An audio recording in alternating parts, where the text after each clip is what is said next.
Mon père était un diplomate de carrière. Depuis les années 70 jusqu'en 1992. Il a représenté le Zaïre dans plusieurs pays.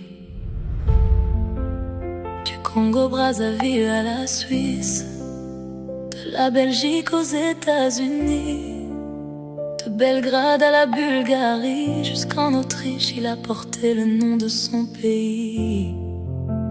Il a servi avec honneur, il a travaillé avec dignité, il a donné sa vie au devoir.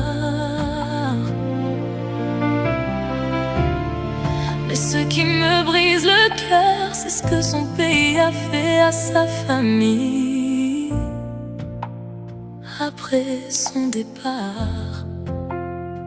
Oui, il a été enterré avec honneur.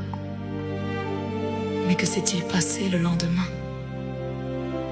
Le drapeau était là, les discours étaient grands.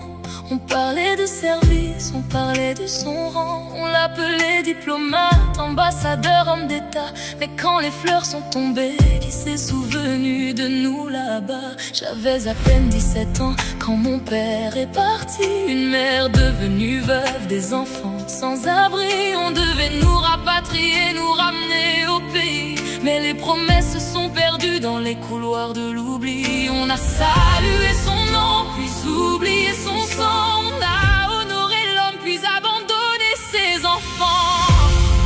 Le lendemain des honneurs, nous étions seuls dans la douleur. La femme du diplomate et ses enfants dans la peur. Le lendemain des discours, il ne restait plus d'amour.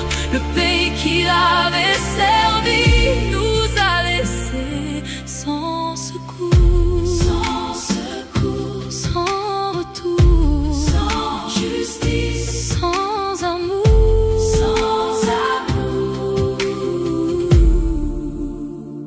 Nous avons attendu longtemps, presque un an à Belgrade, dans l'incertitude des jours, dans le silence des ambassades. Puis ils nous ont sortis de là pour nous laisser en Belgique, comme si notre histoire n'était qu'un dossier politique. Nos effets furent saisis par un transporteur oublié. Tout ce que nous possédions, perdu parce qu'ils n'ont pas payé. Imaginez toute une vie dans des cartons disparus, les photos, les lettres, les souvenirs, tout ce qu'on ne reverra plus. Ce n'était pas que des meurtres,